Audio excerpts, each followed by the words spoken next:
Good morning, everyone. Buenos días, bienvenidos, bienvenidas, y bienvenides. Thank you for being here with us. I see some wonderful people here with us and alumni, so welcome back. This session is being recorded, so if you do not wish to be seen at some point, please put your screens on now.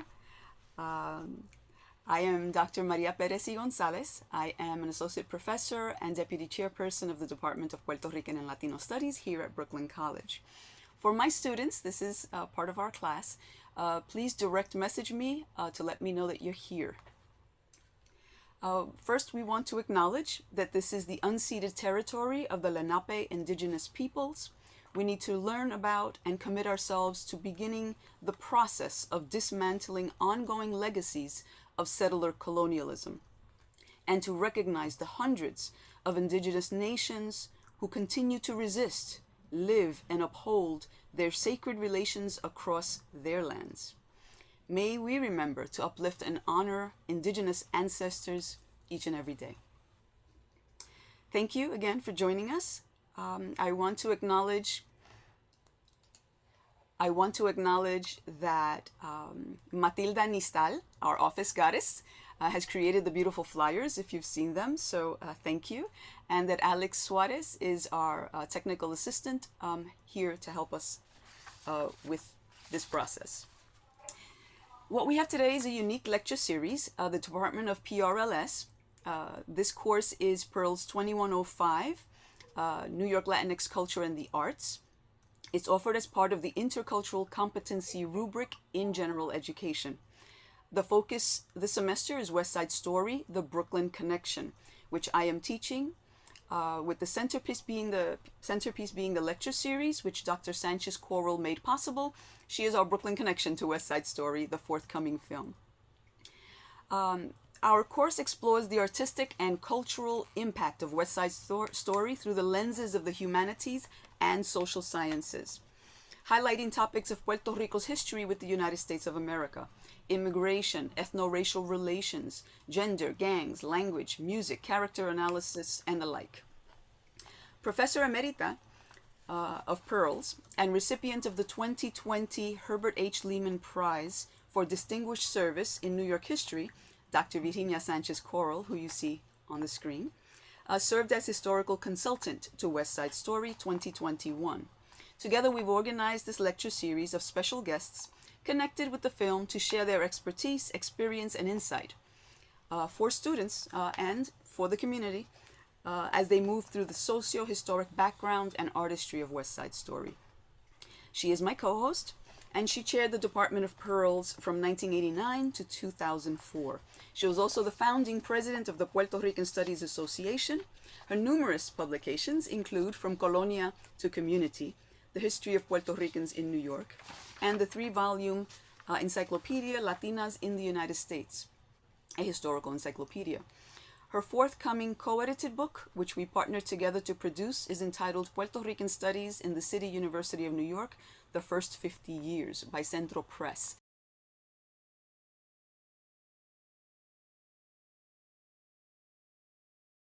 Today, I have the pleasure of introducing to you Mr. Juan González. And Mr. Juan González,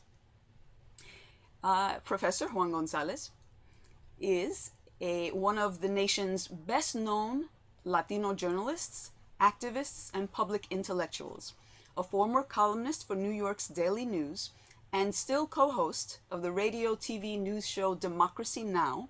He is currently Richard D. Hefner Professor of Communications and Public Policy at Rutgers University. González has authored 5 books, including Harvest of Empire, A History of Latinos in America, which has been a required text for nearly 2 decades at colleges across the country.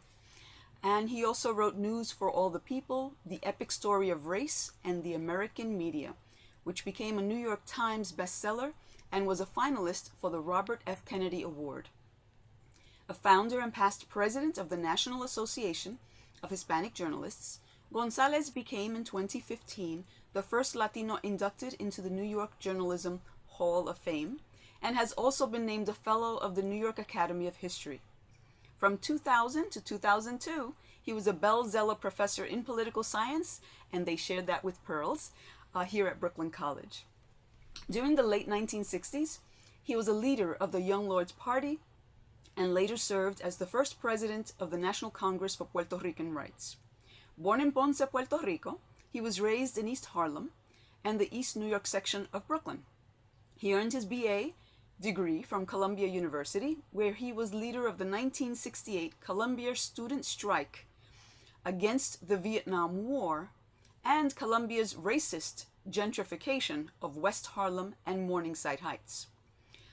So we are here today, and he will be discussing what it was like to grow up during the premiere of West Side Story and the immediate time afterward. And right now, so thank you, Juan, for being with us. What we're gonna do now is basically let you see a little bit about what he looked like when he was younger, what his activism was like, and then of course we'll move on to having him share with us. So Alex, can you please play that clip? This is from Democracy Now! And it is part of it is from El Pueblo Se Levanta documentary as well. Juan, set the scene for us. Where were you? Well, this was December of 1969, and we're in a series of protests at the First Spanish Methodist Church in East Harlem, trying to get space for a breakfast program. The Reverend had already called in the police and had several of us arrested and beaten a few weeks earlier. And this was actually the day we took over the church. We said, this is enough. And so we actually occupied the church in East Harlem for 11 days, as I recall. Maybe Johanna knows better, because she's got all the documentation. I forget sometimes. But we occupied the church for 11 days and established all of these various programs before finally 105 of us were arrested, called in by the New York City Police Department. But in the process, the People's Church became sort of a liberated zone. I mean, people who were participating in Occupy, the Occupy movement, will understand what I mean by that. But it became an area where we attempted to implement a lot of the social programs that we believed were necessary for the Puerto Rican and Latino community. And it also became a place of political ferment, and many of the people who would later become leaders of the Puerto Rican community were either participants in that occupation or supporters of the occupation. So it became sort of a seminal moment in the history of the Puerto Rican community in the United States. Let's go to another clip of from Third World Newsreel, from The People Are Rising, El Pueblo Se Levanta. The main thing that we're clear on is that it's such a simple thing to give us space. And now that we've gotten into this church and eaten here and been here for hours, we know what a big place it is. It's incredible, the space in this church. All unused, never open to the community. And it's just incredible to us how such a simple thing like granting a space has resulted in so many heads being busted and so much trouble in East Harlem. And our only understanding of that has to be that religion, organized religion has so enslaved our people, has so destroyed their minds to thinking about salvation in the hereafter, they refuse to deal with the conditions that they have now and with the oppression that they have now. The people who come to this church are mostly Puerto Ricans who have already raised themselves to a certain standard. Many of them have left the community. They no longer relate to the community except to drive in on Sundays and go to services. And it's amazing to us how people can talk about, Jesus, who walked among the poor, the poorest and most oppressed, the prostitutes, the drug addicts of his time, that these people can claim to be Christians, right? And they've forgotten that it was Jesus who said that it is easier for a camel to pass through the eye of a needle than for a rich man to enter the kingdom of heaven. And they forget that it was Jesus who said, the last shall be first and the first shall be last. And they forget that it was Jesus who said, feed the hungry and clothe the poor. And this is what we're after. We're after following the tenets and the spirit of Christianity, not the letter of Christianity, of those Bibles that have perverted Jesus' real revolutionary and social consciousness. That's Juan González, at the time Minister of the Young Lords, Minister of Information. In the church that you occupied, you are sounding a little bit like Pope Francis as you sit in the church. Yeah, not quite with all the accoutrements of power that he has, but definitely I paid attention when I attended church. And what was the church's response to the occupation? Well, at the beginning and then at the end? Well, the local minister was definitely opposed because he was actually a Cuban refugee from the Cuban Revolution and therefore had distinct ideas about what social change meant. But the church hierarchy, the Methodist church hierarchy, eventually sided with us, dropped all the charges, and pretty much made peace with the young lords in the years that followed. And so I'd like to welcome Juan González, sort of in person, and present him to you now. Welcome, Juan.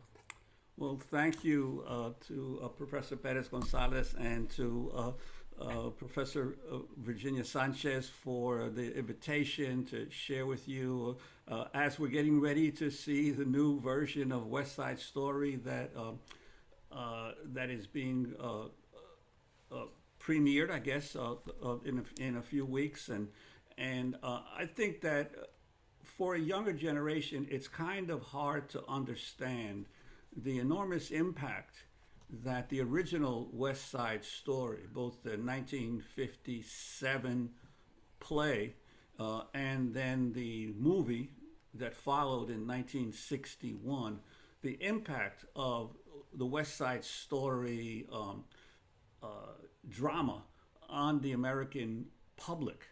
I don't think any single piece of media or theater had more of an impact in inculcating in the American people what the image of Puerto Ricans was than this play and movie.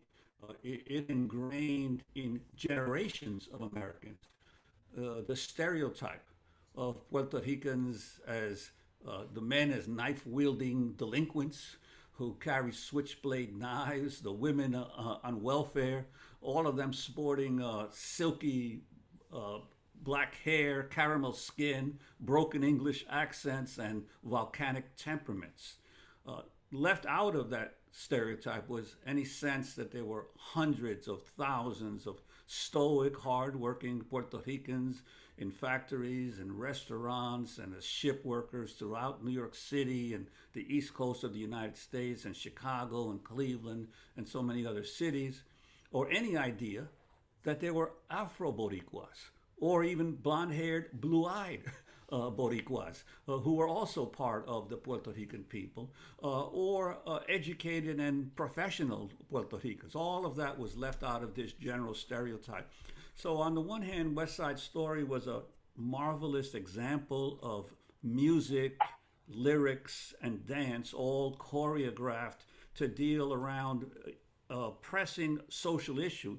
But on the other hand, it so stereotyped the image of Puerto Ricans that it took generations to overcome that. I remember even working, when I started working as a journalist in the late 70s and early 80s, that my colleagues in the newsroom would come up to me and say, "Oh, so you're a Puerto Rican, right?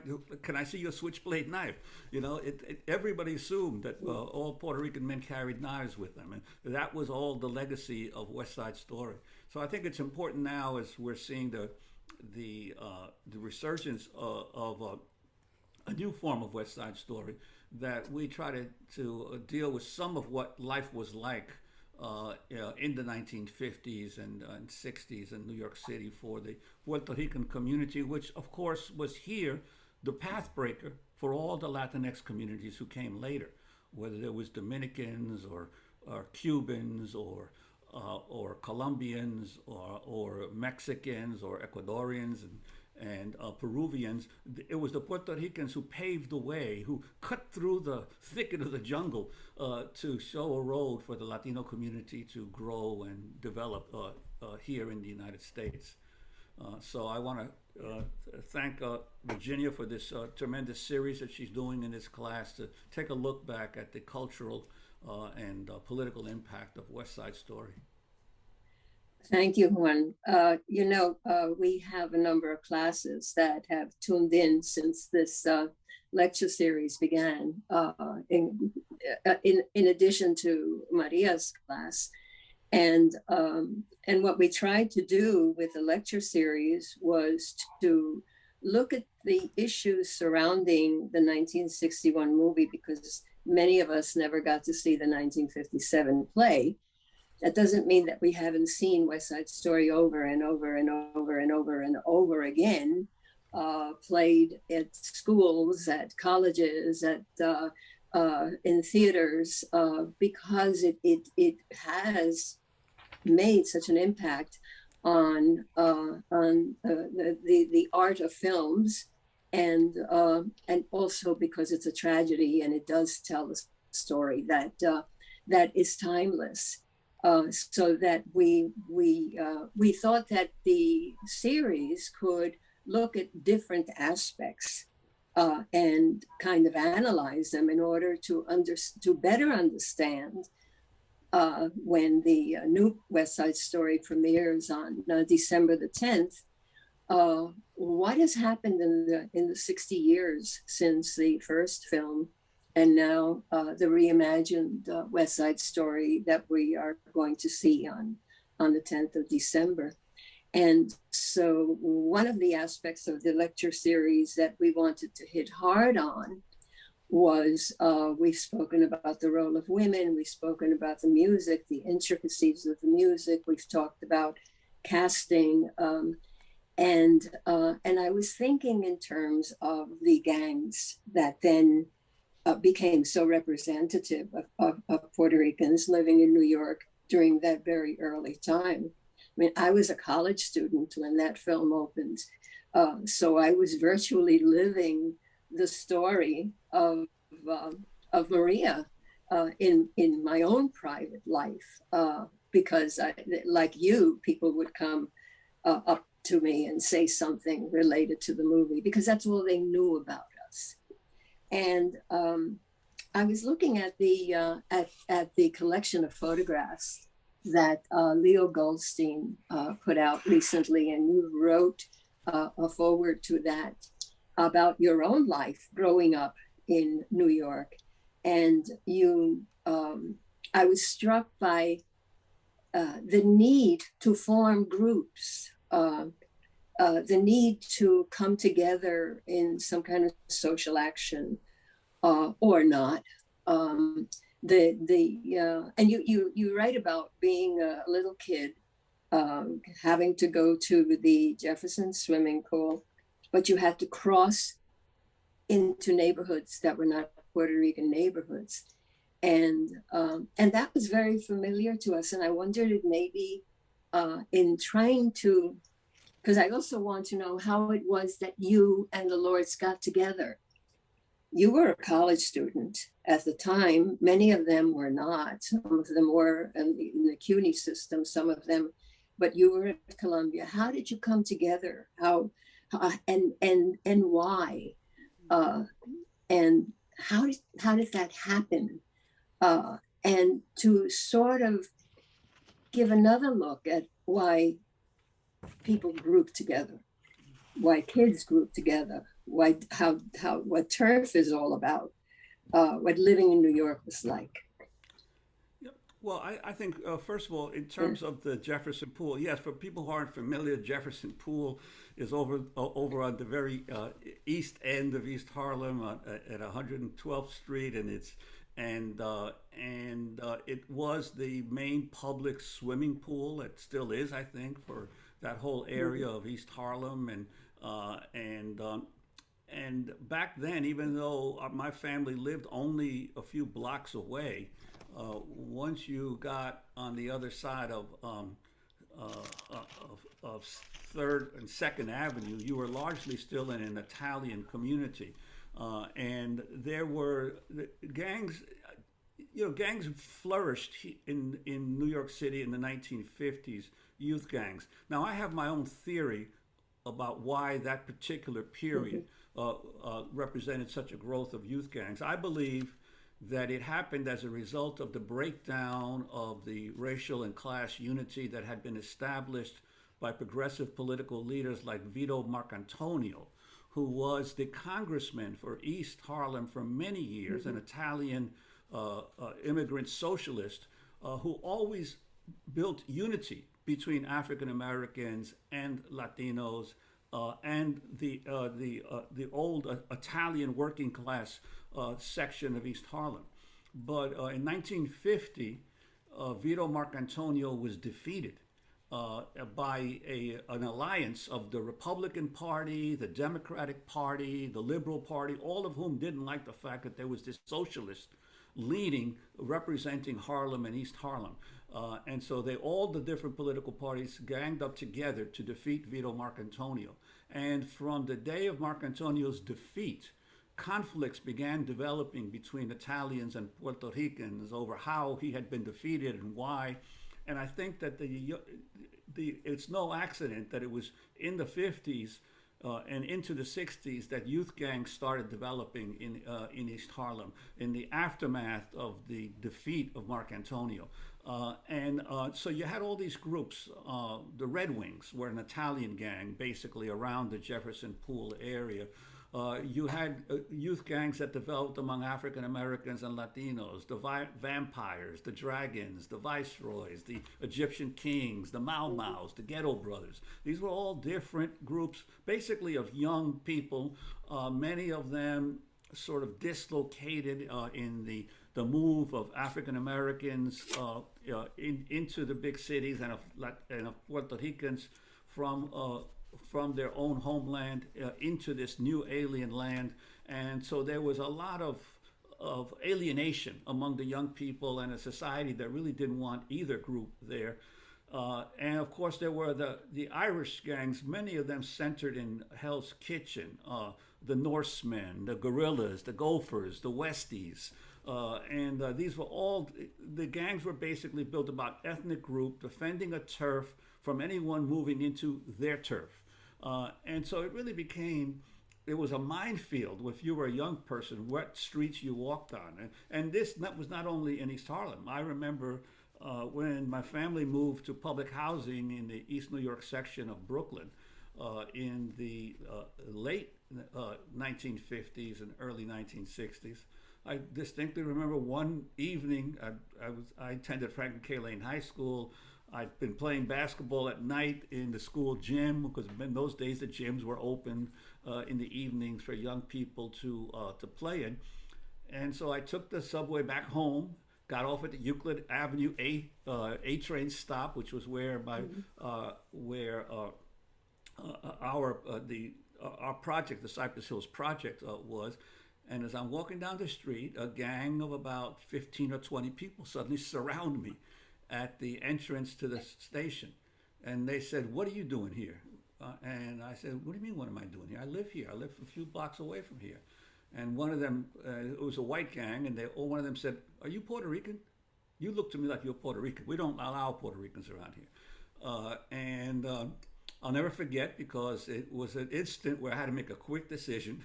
And I denied being Puerto Rican. I said, "No, man, I'm not Puerto Rican," And the only thing that saved me from being terribly beaten that day was the fact that there was one young man in the group who recognized me from high school and who knew that I recognized him. And he immediately told the rest of his gang members, "Nah, he's okay. We can let him go."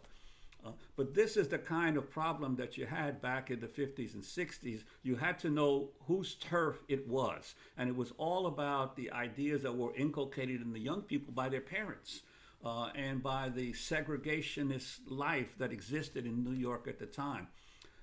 So I think that all of this played into the development of gangs in a way that that was really detrimental and destructive to the communities. And to one degree, there was a famous case of a gang killing that happened right around just before the movie came out. In 1959, a young Puerto Rican kid, a 16-year-old kid by the name of Salvador Agron, who was a member of a gang. I think the gang was called the Vampires. He had just joined a Puerto Rican gang called the Vampires, and this was in Hell's Kitchen, a little further down in Manhattan.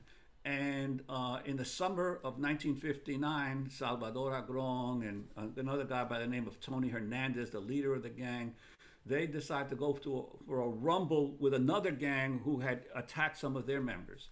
And they go to a playground on 45th Street and 9th Avenue, and they block the entrance to the playground so that no one can get out. But they mistakenly attacked two innocent young Irish kids that were there, Robert Young and Anthony Krajewski, and Salvador Agron stabs them both to death. It became a huge story in New York City, front pages on all the tabloids. And Salvador Agron, because he was wearing a cape that night, came to be known as the Cape Man. And Tony Hernandez, because he carried an umbrella as a weapon, came to be dubbed the Umbrella Man. So this was the fantastic story of the gang killing of Cape Man and Umbrella Man of two innocent Irish kids. Salvador Agron ends up being convicted of first-degree murder and was the youngest person ever sentenced to execution, to be executed at the age of 16. His case became a huge rallying cry of the Puerto Rican community. I remember my aunt Kating, who lived in East Harlem for many, many years, became a member of the defense committee for Salvador Agron because they were saying, one, this was a 16-year-old kid. How can you sentence him to death?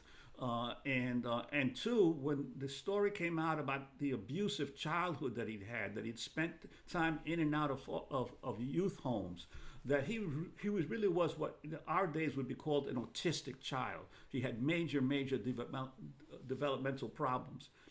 But all of that was brushed aside, the frenzy to go after these Puerto Rican savages and killers. And Agron ended up, Governor Rockefeller commuted his sentence to life in prison, and finally Eleanor Roosevelt got involved, and he was released after 16 years in prison. And many years later, Paul Simon did a musical, Cape Man, which attempted to be much more nuanced in how you look at this issue of gangs and gang violence, so that what ended up happening, I think, is that this was the milieu in which West Side Story erupted. So in other words, it was using instances like this, which is very much what happens in the film and what happened in the Broadway play, to ingrain in people the sense of Puerto Ricans as the other, as a threat to civilized society, rather than the reality that Puerto Ricans had been dislocated as a result of the exploitation and occupation of their own homeland by U.S. capital. So I think it's interesting how you see the use of gangs to justify the maintaining of people in their silos, or to perpetuate stereotypes. And the young lords, the other part of your question, I think the key thing to understand is that the young lords, we really were patterned on a street gang, a Puerto Rican street gang from Chicago called the Young Lords, because in Chicago also had many gangs developed in the 50s and 60s. But the organization itself was not just gang members. There were many who were ex-gang members or had been in gangs. A lot of them were high school kids who were kind of aimless, and a few of us had actually spent some time in college and gotten some level of education. And I always remember the story that I tell people of Bobby Lemus and Willie. Bobby Lemus and Willie were two members who joined the Young Lords. They were much older than the rest of us. We were like 19, 20, 21. They were in their early 30s. They had been in gangs previously. Bobby Lemus had been a member of the Viceroys, and Willie had been a member of the Dragons. And they had actually fought against each other as gang members. And in one gang rumble, Bobby Lemus pulled out a gun and shot Willie from the opposing gang. And the bullet paralyzed Willie for life. He was in a wheelchair for the rest of his life. And so when we started the Young Lords, both Bobby Lemus and Willie were attracted to our organization. But we first had to get them to resolve the bitter enmity that they felt for each other, because one guy had shot the other and almost killed him. And so we had to explain that in the young people in these gangs were victims. They were not perpetrators. They were victims of a society that did not find a way to assimilate and integrate them and value them. And so we had to turn that anger not against each other, but against a society that was discriminating against and exploiting our community. And we successfully did that. So Willie and Bobby became friends and comrades and members of the Young Lords together, and left the old gang mentality behind them. So that's the kind of thing that we did in the Young Lords. We said, don't think that you're the problem, or that the person next to you is the problem, or the person in another street or another gang is the problem. The systemic issues of racism and exploitation are what have put us all in this situation, and we have to come together to deal with them.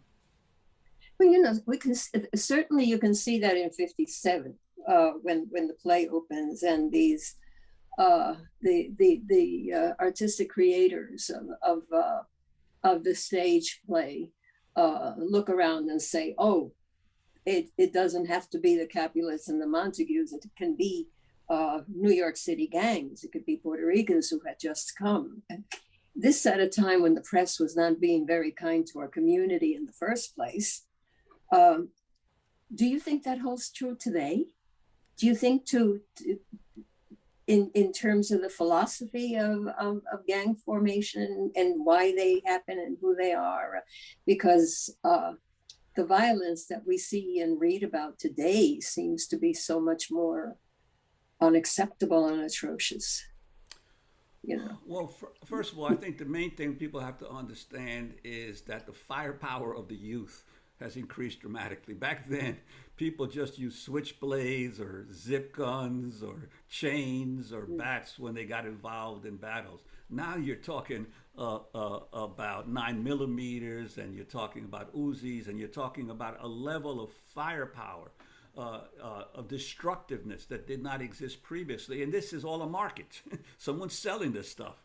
Someone's bringing it into the communities. So there's a market in violence in America, in guns, that unfortunately means that the kinds of conflicts between young people that might have resulted years ago in somebody just being stabbed, but not necessarily being killed, now is much more lethal.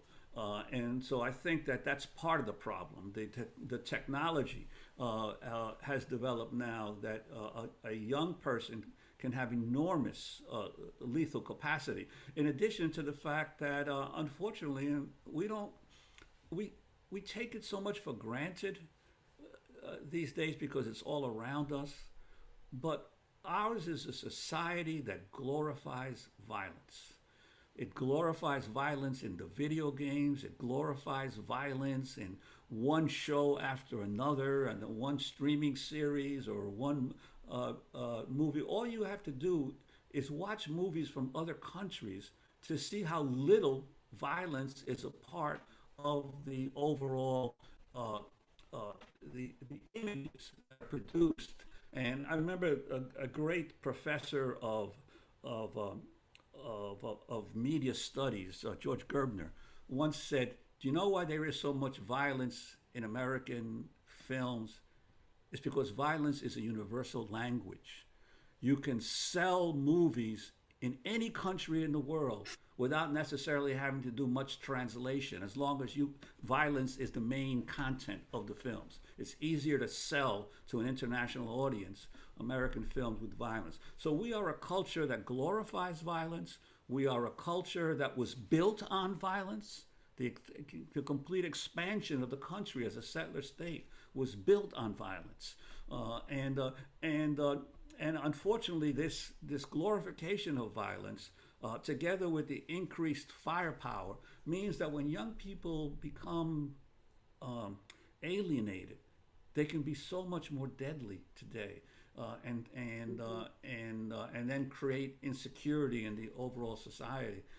So I think it's it's a deepening problem. The organized gangs don't exist the way they used to, but the level of violence continues to increase, and we all have to have some responsibility for responding to it and finding ways to get people to not attack each other, but to attack the society, challenge the society that creates the alienation among so many young people. Well, On the other hand, and then I'll cede to Maria, but on the other hand, looking at group formation with a positive outcome, like the Lords did in New York, not necessarily in Chicago, but in New York certainly. One of the great examples is now available to the public in this new film that has just come out about the takeover of Lincoln Hospital. This is particularly important to me because I remember you showing me the pictures of all of you guys getting ready the night before, and I looked at the photograph in somebody's apartment in the Bronx. I looked at the photograph and I said to you, but they're kids. They're kids. What are you talking about? Go take over a hospital. These are kids. And they were. And maybe you could say something about this new film, Takeover, and something about that particular incident for people who may not know about it. Yeah, I think that, the Takeover film premiered at the Tribeca Film Festival this summer, and it got a lot of rave reviews, and the New York Times purchased it. So now it's available, actually, to anyone who wants to watch it on the New York Times website. They have something called OpDocs, which is basically documentary films that they showcase. So you can just go to it and see it for yourself. And it's a very well done documentary. I was surprised. I didn't think that when I did an interview with the young filmmaker, who I think went to Brooklyn College, Emma Frances Snyder, that she would produce such a really fantastic film on the Lincoln takeover. And of course, that's a subject that's near and dear to my heart because I was not only the Minister of Education, I was also the Minister of Education and Health at the Young Lords. So but health was part of my portfolio in terms of what I sort of supervised within the organization. And yes, you're right, we were very young. I was 21 years old when I was in the Central Committee of the Young Lords, and I was the oldest member in the Central Committee. Okay? We had people that were 15 years old, that were 17 and 18 years old in the leadership of the organization. The other thing that I like to mention to people, because most people don't really register it, in all this time we're talking now about anti-blackness and racism within the Latino community. There were 6 members of the leadership of the Young Lords. 3 of them were Afro-Puerto Ricans, Felipe Luciano, Pablo Yoruba Guzman, and Juan F. Ortiz. One of them was an African-American woman, Denise Oliver. 2 of us were what you call light-skinned Puerto Ricans, myself and David Perez. So we were an organization led by black people, right? In the majority, and that was unheard of among Puerto Rican organizations and Latino organizations of that day. 25% of our membership was African American. We had so many African American members, and even though it was a quote Puerto Rican organization directed around Puerto Rican issues, that's because we did not practice narrow nationalism. We did not practice elevating one group's racial afflictions over another. We understood the need to unite everybody together. So I think that was important in terms of the Young Lords and what we did. The other thing is that we didn't get involved in esoteric debates about theory. We said, you have to do things to serve the community. So one of the things that we did was spend a lot of time dealing with the health problems of the community. We organized door-to-door lead poison detection programs where we would take urine samples of children door by door in the South Bronx and East Harlem to try to document the incidence of lead poisoning in the Puerto Rican and African American communities. We did anemia testing. We did TB testing, and under the theory that a health system that only treats people when they get sick is not as good as a health system that prevents people from getting sick. That preventive medicine was the key ingredient of a first-class health system. So we were trying to find ways to stop people from getting sick, and then we would also demand proper services from the hospital. So, for instance, Lincoln Hospital we took over, but we took over Lincoln Hospital after more than a year and a half of constant agitation around the poor health treatment in the public hospitals of New York. You know what we would do? We would walk into Metropolitan Hospital in East Harlem, or we would walk into Gouverneur Hospital in the Lower East Side, or we would walk into Lincoln Hospital in the South Bronx, into the emergency room with a folding table and chairs. And we'd open the folding tables right in the middle of the emergency room, and we'd set up a complaint table. And we'd start asking the people who've been waiting for hours, what are your complaints about your health care? And immediately the security guards would come in. What are you doing here? You're not supposed to set up a table. We said, this is a public hospital. This is a public emergency room. Look at these lines of people that you're not treating. We want to find their complaints. And sometimes we'd get kicked out. Sometimes we'd sit in. But there were always confrontations over, we are going to expose your lack of proper health care for the community. So those are the kinds of things that we did. And so finally we said, heck, Lincoln Hospital, this hospital is terrible. It was condemned. It was actually a building that had been condemned by the city 25 years because it was in such bad condition. But the city had never gotten around to build a new one. And they kept saying, we're going to build one, we're going to build one. They never did. So we finally said, heck, we'll just take the building over and then see what they do. So that's what the film is about. The film is about... That was my neighborhood hospital. Yeah, the film is about that 12-hour takeover of Lincoln Hospital that eventually led to the building of the new Lincoln Hospital, the one that's up there on 149th Street now. But that's not the hospital we took over. That's the hospital that was built as a result of our takeover.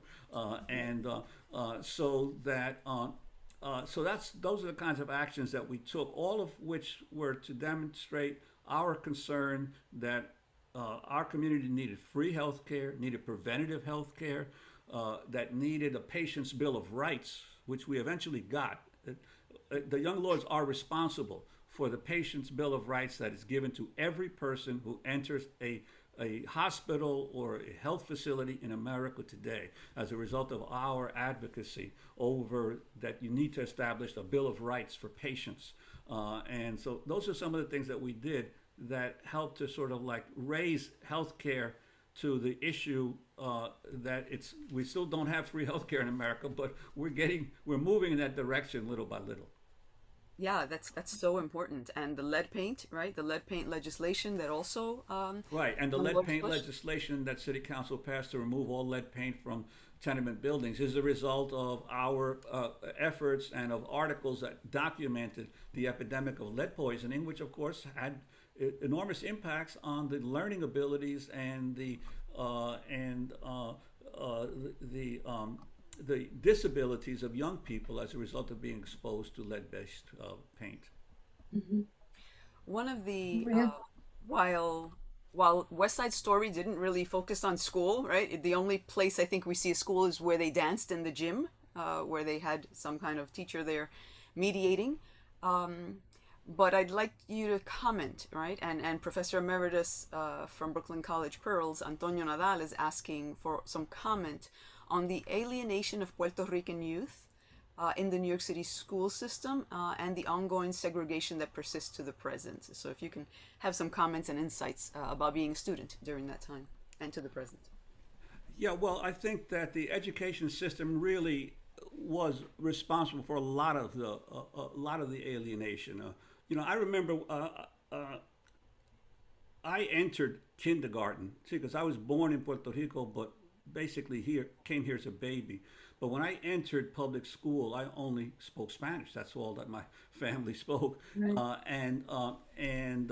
So I was basically immersed in English the moment I entered kindergarten. Right. Now, some people can adapt to it.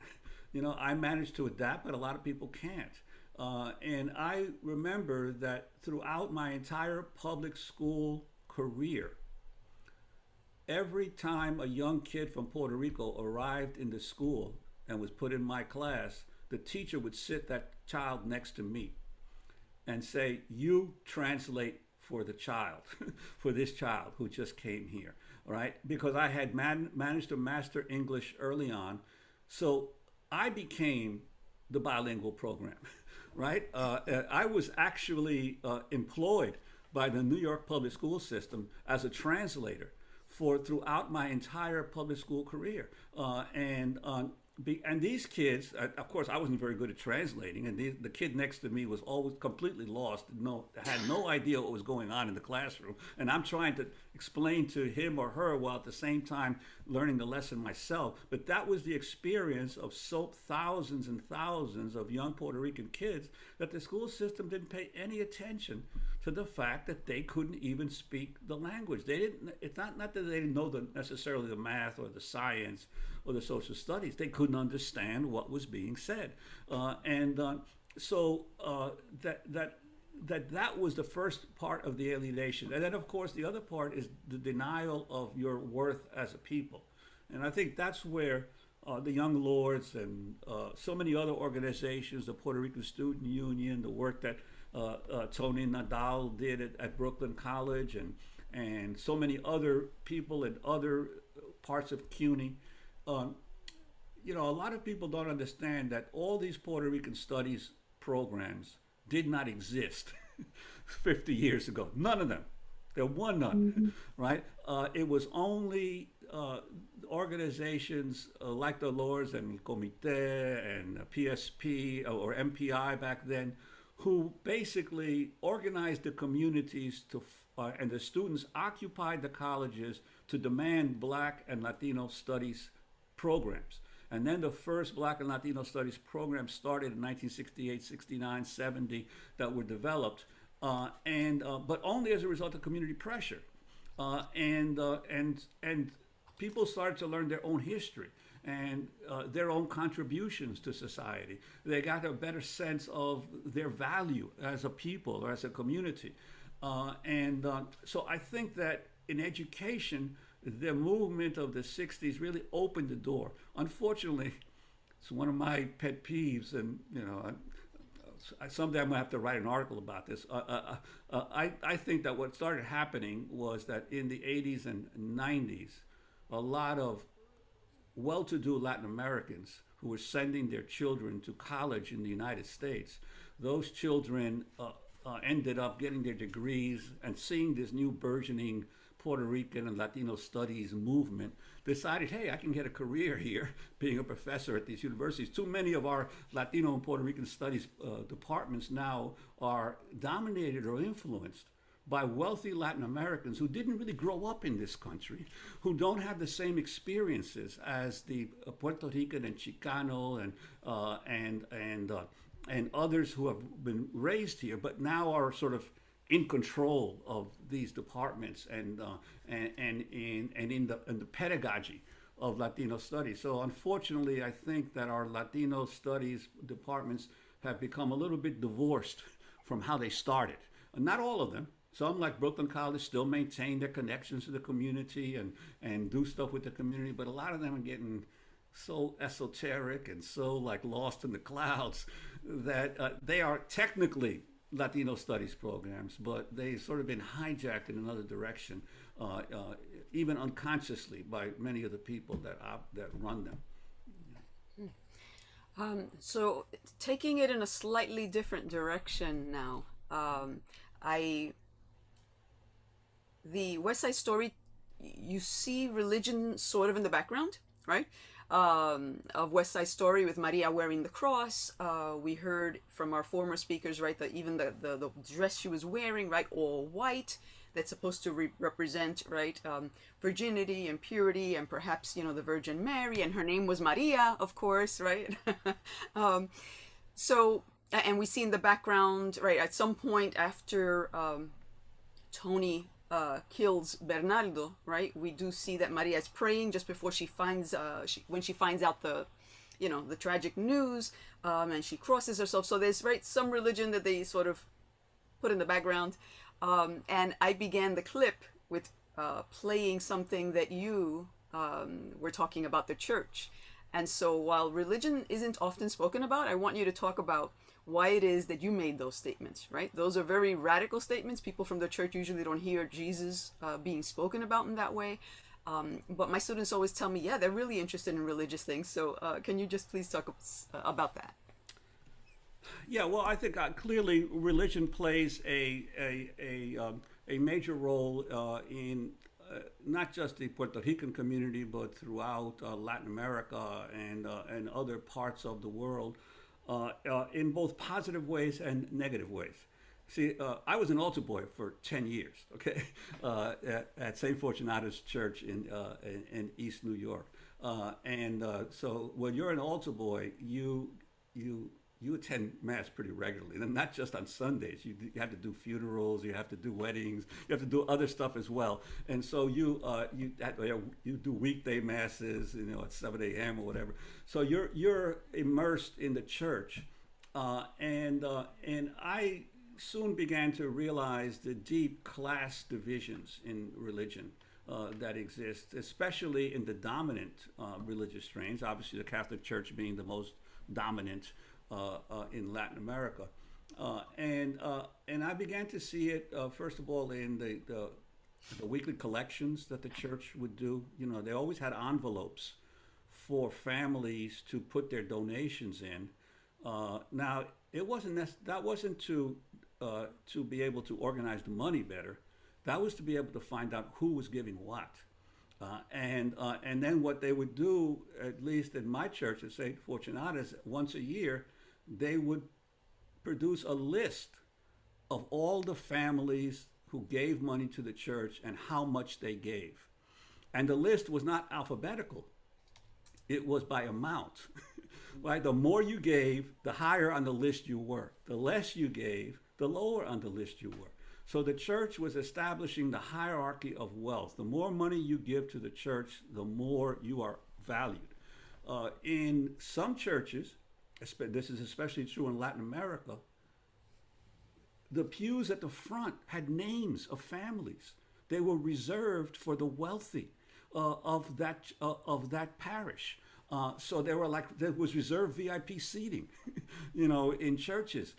And so you began to see the hierarchy of money that was involved in the church. And then, the more you attended, the more you saw that you'd hear a priest give a sermon on Sunday, and a year later you'd hear the priest give the same sermon on Sunday. And then you realized that there was a list of sermons that every priest basically had to follow, and everything was written and prescribed in a way that somehow left out the spiritual, because the priest got used to saying the same thing over and over again, and no matter what was happening in the world, the sermons were still the same. So I began to realize the stratification of the church, and that this is not just in the Catholic churches, as happened in all the organized religions. Of course, the Pentecostal church that developed and has continued to grow was a more grassroots church, came up more from the bottom, didn't have the hierarchies, but had many more sects, but tended to be, for the most part, more conservative because of the Protestant ethic of your work shall determine where you go in the future, and then of course there are always the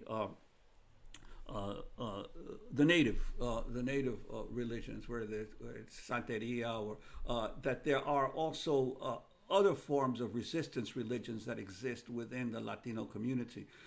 So basically, I think that all religious groups have positive and negative aspects to them, and that generally speaking, the more the church is rooted in the community, the more likely it is to play a positive role, the more it becomes an operation, a bureaucracy, a landowner, the more it becomes more like the system of which it is a part. And so we have to point out the contradictions, praise the positive aspects of what religion does in promoting equality and social justice, but resist the negative aspects. Thank you. One of the, well, to link it back to West Side Story, I don't think you told us when you first saw it and what your first response was to it, and you did say how it impacted you somewhat, but can you share that with us? Yeah. Well, interestingly, I saw West Side Story in 1963, I think. It had been out a couple of years, and I happened to be dating, one of the first people I dated was a Jewish girl from Woodhaven, Queens. And she was deathly afraid because her parents, she knew, would frown upon the fact that their daughter was dating a goy, right? What? A Puerto Rican. What was that A word? goy. A goy. A goy is a non-Jew, right? Yeah. And so Especially a Puerto Rican goy. Right. Yeah. It wasn't even so much the fact that I was Puerto Rican. The fact that I was not Jewish was really what got the family. And so she was the one who said to me, "Why don't we go see West Side Story?" I think somehow or other she felt that the romance of the film fit our situation, and so that's how I was introduced to the film. And again, it was a marvelously done. The lyrics and the music are haunting and fantastic, but it promoted all the worst stereotypes of what people thought about the Puerto Rican community, unfortunately, and so you have this sort of like love-hate relationship to it. On the one hand, the songs you'll never forget. In fact, one time, I don't know, I mean, Ray Suarez, who used to be in the PBS NewsHour and was, one of the top Latino journalists in the country. What a lot of people don't know is that Ray has a fantastic baritone voice. And so one time we're at a National Association of Journalists conference, and we're all at dinner, and we've had a couple too many drinks, and Ray says, "Well, I'm a pretty good singer," so we said, "You are? Prove it to us. Sing something." So he starts in this restaurant singing Maria, right? And he does such a fantastic job that when he finished singing, the entire restaurant, it was over 150 people, all got up and gave him a standing ovation. Right? For his singing of Maria. So there are songs that will stay with you forever. And one of them is Maria. And I think that is the magic of West Side Story, that the artistry was unbelievably good, but the content of some of the artistry left a lot to be desired. And we've been living with that for 60, 70 years. We've been living with that until December the 10th. Well, yes, I'm looking forward to the new interpretation and see how this one turns out. Yes. Yeah, I can testify as a Maria myself, right? That when I first saw the movie when I was in middle school, and that was during the mid-70s, just in case anybody wants to know, or rather the late 70s, let me do that. What was so important for me as a Maria, and again, right, Spanish was my first language, English became my dominant language, and so to hear a song in English with my name, and it was a love song, I was just blown away, right? So to me, that was, because, no other songs, the only one that had any kind of Spanish in it was Jose Feliciano's, right? I want to wish you a Merry Christmas, that you can sing in English and Spanish.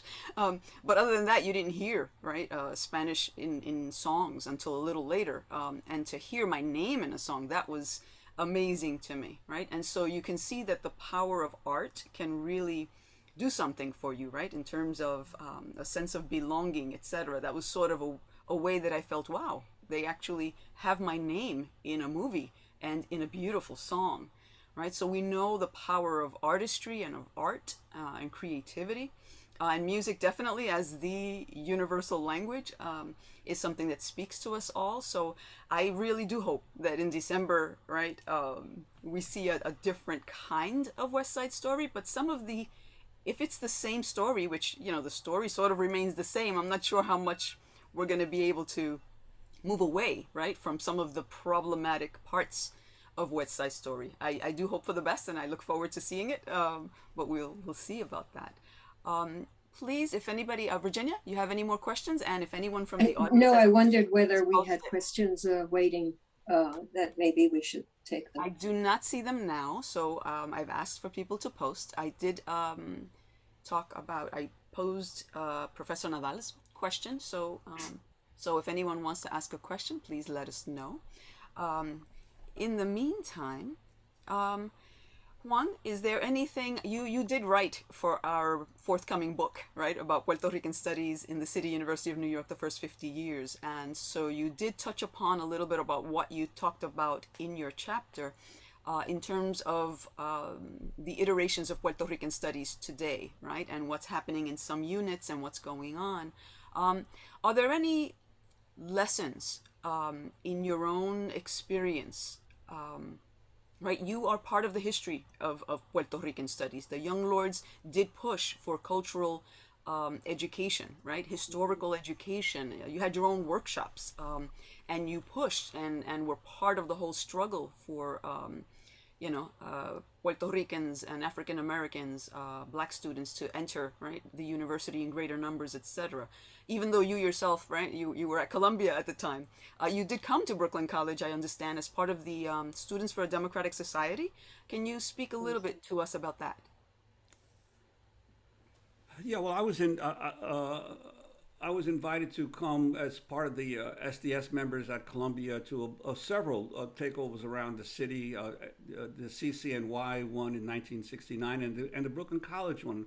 I remember climbing through a window. I forget at which hall it was at Brooklyn College where the sit-ins were occurring, and basically. That was a period of time when there was a lot of ferment at all of the universities around the country, and I think that the key thing to understand is that these programs came about as a result of community pressure and struggle, and in other words, you had to struggle against your own institution. It's very easy to criticize racism and inequities in the general society. It's very hard to challenge the place where you are, right? Where that may be the place that employs you or the place where you are a student, because the ramifications of dissent are much stronger there. The particularities that you're going to have, that your protest is going to have a direct impact on your future is much bigger. So I think that the main thing for people to understand is that these programs arose out of struggle, out of community struggle. They were meant to serve the community, but increasingly as the neoliberal model of university education came into vogue, and as bean counters became the real directors of universities, the financial people who wanted every unit of the university to justify itself in revenue, you then had a whole sort of corporatist approach to education, which we are still dealing with today. Unfortunately, it's gotten to the point now where a lot of faculty members have bought into it, and there are studies today about how to build your brand, how to make yourself a brand name in whatever discipline you are, and how to market yourself, and do we not understand that all of this is turning higher education into another business commodity, so I think that even the African American and Latino studies programs are losing their connection to the communities outside of them. Here at Rutgers, we just announced $25 million Mellon grant to study global diversity,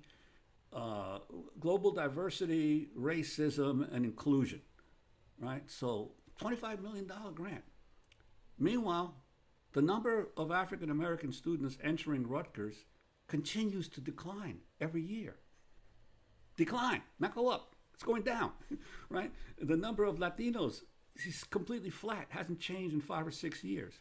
The university just got finished evicting 750 Latino children from a public school because they wanted to build a new health complex in downtown New Brunswick.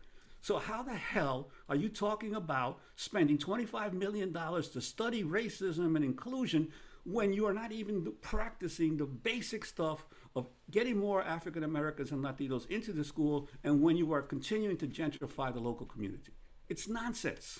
It's complete nonsense. And I think that we have to stop studying racism so much and do something concrete to change the systemic problems that we're facing.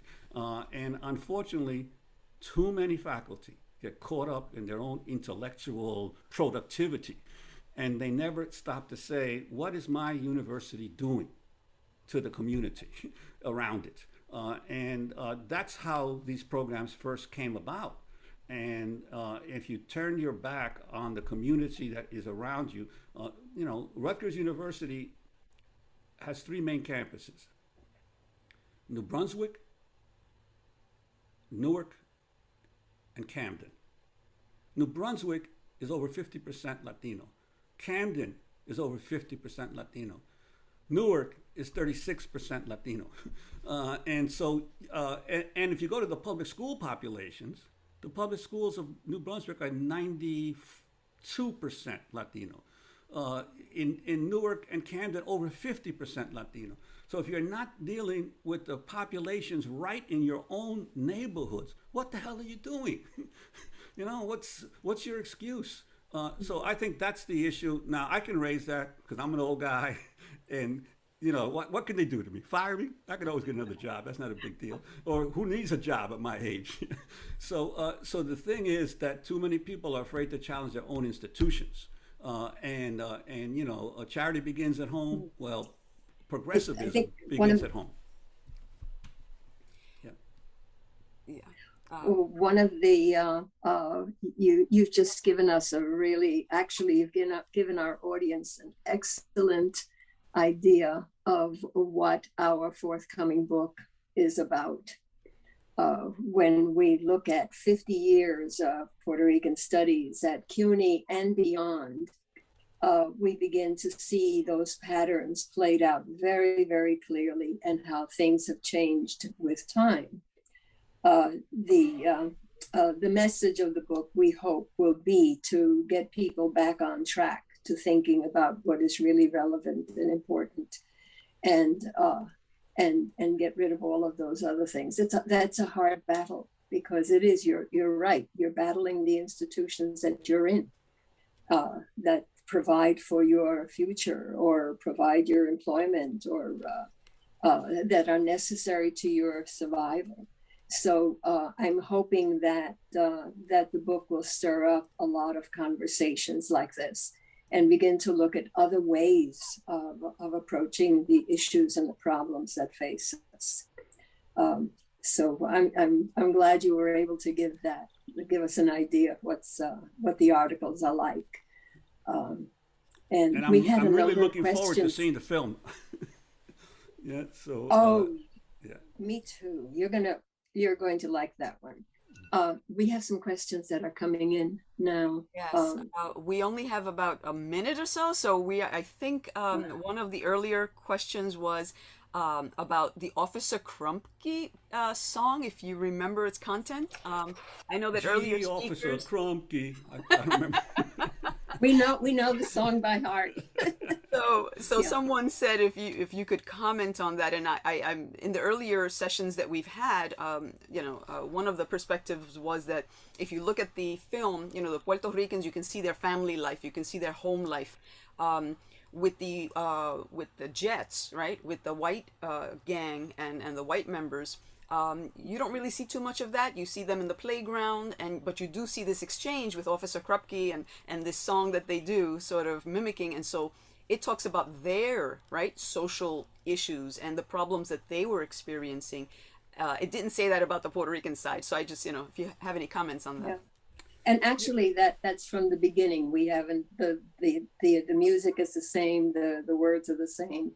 I think that what we're looking at is a reimagined version that hits hard on those issues that we kind of missed the first time, because we're focusing so much on the coloration, on the accents, on all of the things that we ourselves were embarrassed about. And at the time that the film was first shown, all of the discrimination that we ourselves were facing, we could see in that movie. And hopefully 60 years has taught us some new lessons with regard to that. So that when you hear the Officer Krupke, not only is it a great number, but you do begin to see, well, what is it that's motivating the other side? Because this is the story of a Puerto Rican community. What is it that's motivating the other side to be so adamant about protecting what? A turf that nobody wants, that's scheduled to be demolished, that's scheduled to be turned into rubble. These people have to move whether they want to or not, but this is all they've got. So I think what's going to be interesting is that we're hoping to have a number of lectures after the movie comes out next semester. I hope if Maria can do it, to kind of recap and to kind of visit some of these issues that now are unseen. Any comments on that? Yeah. No, I think Virginia said it all, and my recollections of all the lyrics of Officer Krupke are not that great. So. Yeah. Andrea Rivas asks, what do you hope, Mr. Gonzalez, what do you hope to see in terms of better representation of the Puerto Rican community in the upcoming film? Well, my hope is that some of the characters will be more nuanced, and you'll get a better sense of their overall characters, and I'm anxious to see how they deal with the song, which is a everyone wants to be in America, America. and see how that plays out because I think that part of the problem were the stereotypes that were part of the original movie, and I think that so I'm hopeful that there'll be more nuance to the characters than there was in the original film, but that doesn't only have to be in lyrics. It can be in the staging and the filming and the costumes, and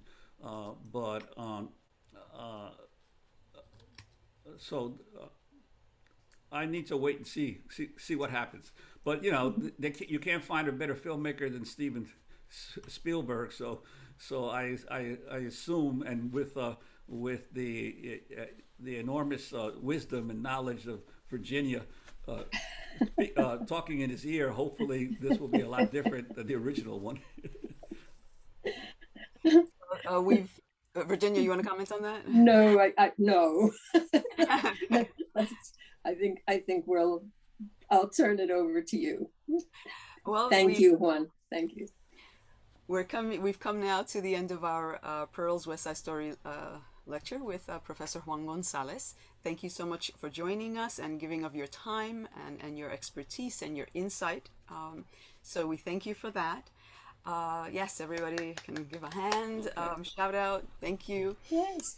And Juan, would you like to say any final words? No, just a shout out to all my friends at Brooklyn College, and I very much enjoyed the 2 years I was there, and it's a great department. It has a great relationship to the community, and if only all other Latino studies departments followed in Brooklyn's footsteps, we'd be in a lot better place.